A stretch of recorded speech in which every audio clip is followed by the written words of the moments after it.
The oldest surviving copy of the Quran that we have found to date, found in the dome of the great mosque of Sana'a, Yemen. This finding is astounding. It gives us a glimpse into Islamic history and how the Quran that we have today ended up in that form. Hi, I'm Abdullah Samir, and I'm going to be discussing the Sana'a manuscripts.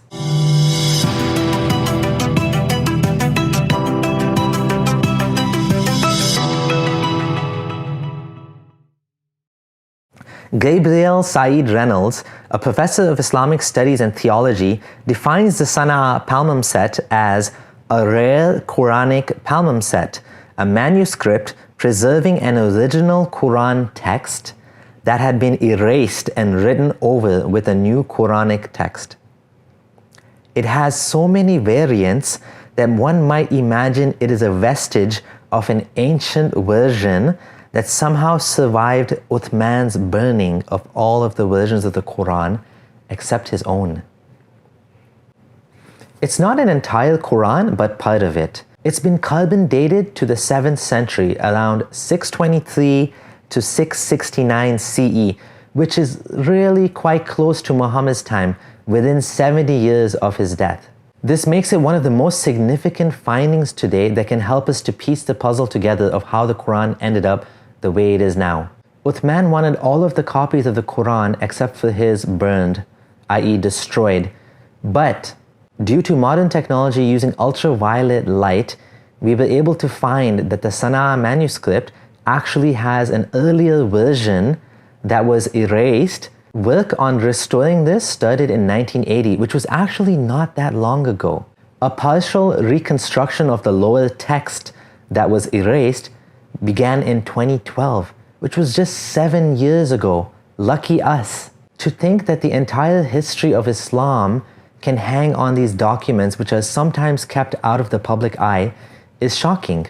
Imagine these documents were not released. The Sana'a manuscripts are considered non-Uthmanic. That means they differ from the Uthmani Quran that we have today. In terms of the surah order, there's actual words and phrases which are different. Now ask yourself, all of these differences that we're about to show you, are these all mistakes? If they're all mistakes, why is there so many mistakes in a written down Quran, and why was it in the mosque? Is it really conceivable that this is just a really bad Quran? Or is it more likely that this is an earlier version of the Quran before Uthman standardized it and destroyed all of the other copies? I believe that this surviving text that was erased that we were able to get a hold of is actually an older copy of the Quran before Uthman was able to standardize it. When you hear the following examples that we're about to show you, ask yourself, does this sound like Quran? You have apologists such as Noman Ali Khan who will come and say, the exact words used in this Quran, they're so precise, they have to be from Allah. Allah used the exact word, nar, but he could have used Jahannam. Why did he use nar? You see, the Quran is so precise that the exact word that's used there is no better word that could have been used. Yet when you see the manuscripts and you see the older version of the Quran, it has different words there. So is the Quran really that amazing after all? Learning all of this made me feel sad.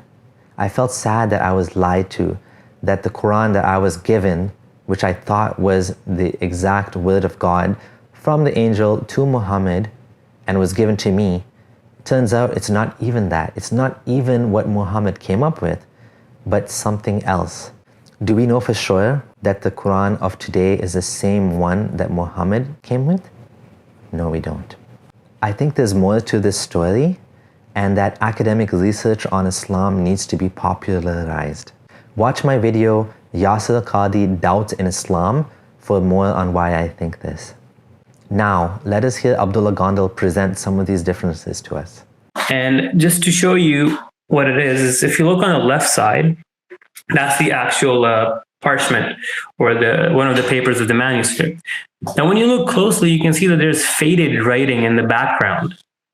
The unique thing about this manuscript is that it has 2 layers of text. Back in the day, paper was very a scarce resource. It's hard to come by. It was very precious. So people would do is they would rub or erase the older writing and write more on top of it. Now, the Sana manuscript is exactly that. It's basically animal skin, and over hundreds of years, the lower text starts coming up because the ink they used. Now, if you zoom out and you look to the right side of the screen, what with modern technology we can do is we can extract the lower text, and you can see that they have lifted the lower text out. And once you go down the next slide, what they did is they take the UV light, and when they shine the UV light on it, you can see it illuminate and the text becomes more legible. And that's the picture on the right, number 3. With that put aside, let's go into some of the variations they actually found in the lower text. So what the narrative that's being pushed is the upper text is the one Uthman had written down, and the lower text was some other companion's codex, and they just reused the paper from there. Now, one of the findings, if you look on the left-hand side in the table, this is a paper that was written by 2 Muslim scholars. I think it's one's from Stanford University and one's from Harvard University, and they studied the manuscript.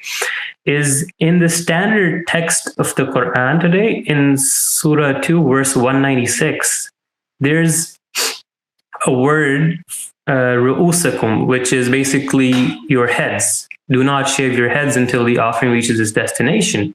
When you look at the Sana manuscript, you see that the word ru'usakum is missing. It's not there. Even though it doesn't change the meaning that much, but there's one word that has been added. There's an ayah in the Quran, and here's where it's very interesting. The ayah is وَلَا تَقْرَبُوا النِّسَاءَ فِي مَحِيدِهُنَّ وَاعْتَزِلُوهُنَّ حَتَّى يَتَطَهَّرْنَ. It's about periods and approaching women. But in the Sana Quran, the whole sentence structure has changed drastically. It says فَاعْتَزِلُوا النِّسَاءَ فِي الْمَحِيدِ وَلَا تَقْرَبُوهُنَّ حَتَّى يَتَطَهَّرْنَ. So you see that the verse 222 from Surah Baqarah is drastically different as seen in the manuscript itself. And this indicates that there was definitely human play or humans involved in this. And you can see that even the N-word, yatatahhan, there's extra letters added to it. The ta isn't even there. So this is very interesting, and it's a major variant. This ayah is very interesting. So in Surah Tawbah, ayah number 74, in the current Quran, it says, يَتَوَلَّوْا يُعَذِّبُهُمُ اللَّهُ عَذَابًا أَلِيمًا فِي الدُّنْيَا وَالْآخِرَةِ وَمَا لَهُمْ فِي الْأَرْضِ. Translation goes, if they turn away, Allah will punish them with a painful punishment in this world and the hereafter, and there will not be for them on earth any helper or protector. But when you look at the Sana manuscript, you find that many words are just not even present. The Sana manuscript uses يَتَوَلَّوْا يُعَذِّبُهُمُ اللَّهُ فِي الدُّنْيَا وَمَا لَهُمْ فِي الْأَرْضِ.